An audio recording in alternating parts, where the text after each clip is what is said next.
আমার চ্যানেলে তোমাদের সকলকে স্বাগত। আজ আমরা ক্লাস 5-এর রায়ান মার্টিন প্রশ্নবিচিত্রা থেকে পরিবেশের তৃতীয় পর্যায়ক্রমিক মূল্যায়নের 19 নম্বর স্কুল সলভ করব।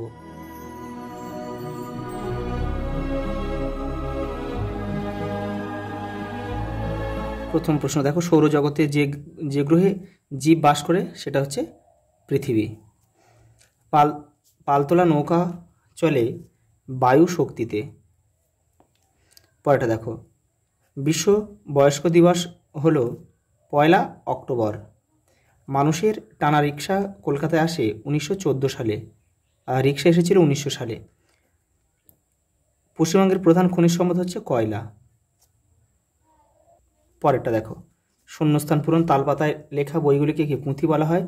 বিদ্যুৎ কেন্দ্রে মস্ত পাখার মতো দেখতে যন্ত্রটির নাম হচ্ছে টারবাইন। ধোঁয়াতে কার্বন মনোক্সাইড বিষাক্ত গ্যাস থাকে। জলকে জীবাণুমুক্ত করতে ব্যবহার করা হয় পটাশিয়াম পারম্যাঙ্গানেট। পরেরটা দেখো, 2004 সালে ঘটে যাওয়া প্রাকৃতিক দুর্যোগ হচ্ছে সুনামি। 14 বছর বয়স পর্যন্ত লেখাপড়া করা সকলের অধিকার।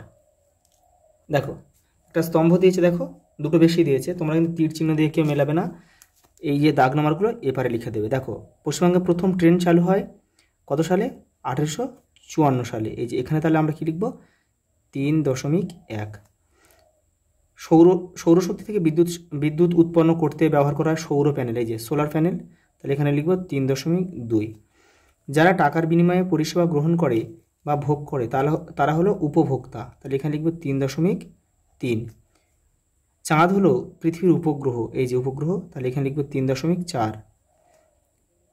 আর জীবাশ্ম জ্বালানি হলো পেট্রোলিয়াম, তাহলে এটা 3.5 লিখব। দেখো, পরস্পর সম্পর্ক নির্ণয় করতে বলেছে। দেখো, পেট্রোলিয়াম যদি প্রাণী হয় তাহলে কি কয়লা হবে উদ্ভিদ, তার মানে কি প্রাণী থেকে পেট্রোলিয়াম পাওয়া যায়, উদ্ভিদ থেকে কয়লা পাওয়া যায়। সাঁওতালডিহি একটা তাপবিদ্যুৎ কেন্দ্রের উদাহরণ, আর ঝালং হচ্ছে কি একটা জলবিদ্যুৎ কেন্দ্রের উদাহরণ। প্রেসার কুকারের প্যাকেটে কী থাকে? দেখো ISI, আর জেলির শিশিতে কী থাকে? FPO। দেখো এপারে রয়েছে, দেখো দেখে নাও। দেখো, সাইকেল যদি হ্যান্ডেল হয় তাহলে হ্যান্ডেলের কাজ কি? সাইকেলের দিক পরিবর্তন করা। তাই নৌকাও সেম কী হবে? নৌকার দিক পরিবর্তন কী করে? হাল হবে, দাঁড় হবে না কিন্তু।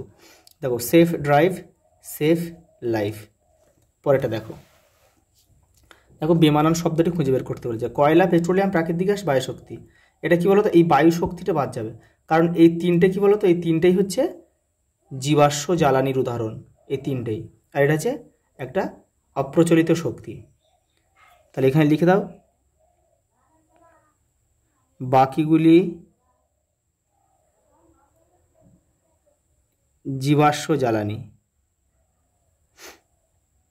পরেরটা দেখো, হাল, পানসি, দাঁড়, পাল। এখানে দেখো এই যে পানসির অংশ কি হাল, দাঁড় আর পালের সাহায্যে কিন্তু পানসি বা নৌকা চলে, তাহলে এই পানসিটা কিন্তু আমাদের বাদ যাবে।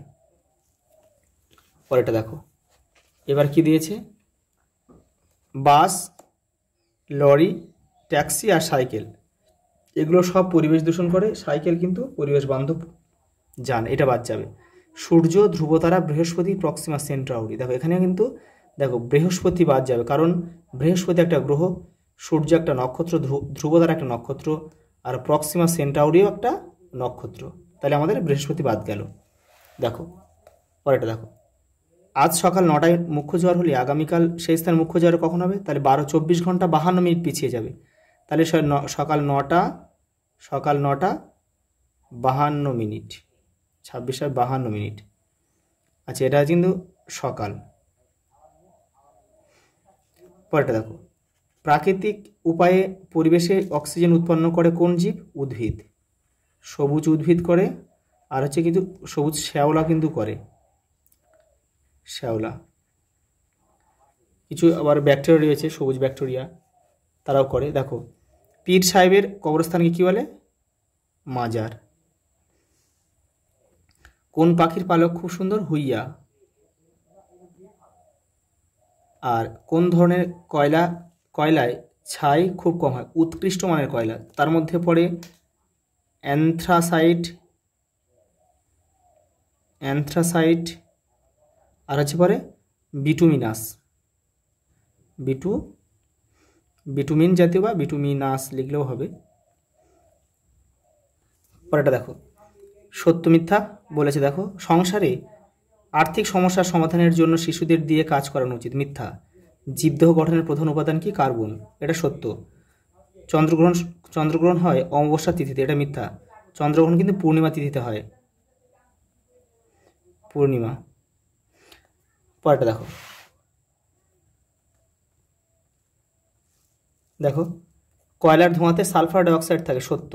সূর্য থেকে পৃথিবীতে আলো আসতে সময় লাগে 8 সেকেন্ড। এটা মিথ্যা। এটা হবে কিন্তু 8 মিনিট হবে। আর সূর্যই পৃথিবীতে সমস্ত শক্তির উৎস। এটা সত্য। দেখো, পার্থক্যগুলো দেখো, 2 নম্বর করে দিয়েছে, সূর্যগ্রহণ ও চন্দ্রগ্রহণ দেখে নাও। আর প্রচলিত শক্তি, অপ্রচলিত শক্তি দেখে নাও।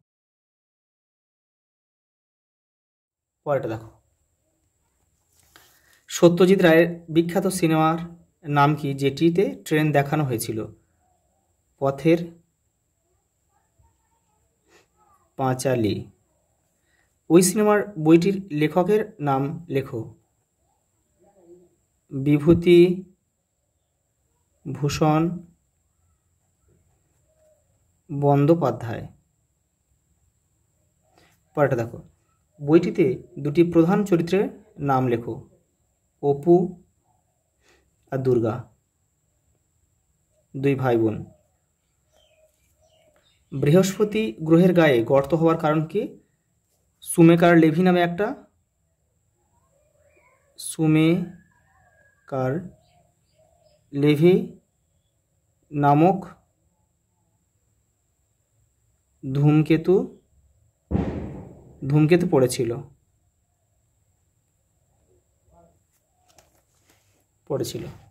পরেরটা দেখো, দূষণহীন যানবাহনে কোন কোন পশুকে কাজে লাগানো হতো?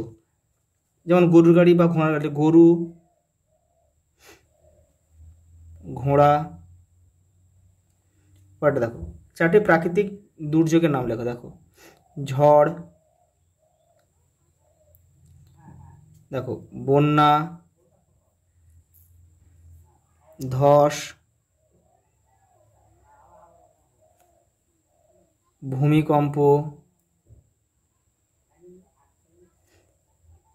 দেখো, তোমাদের বাকি সেটগুলো কিন্তু চ্যানেলের প্লে লিস্টে পেয়ে যাবে, ওখান থেকে তোমরা বাকিগুলো দেখে নিও। আর এখান থেকে কিন্তু তোমাদের সব প্রশ্নই কিন্তু কমন আসবে। আজ এই পর্যন্ত, দেখা হবে পরের ভিডিওতে।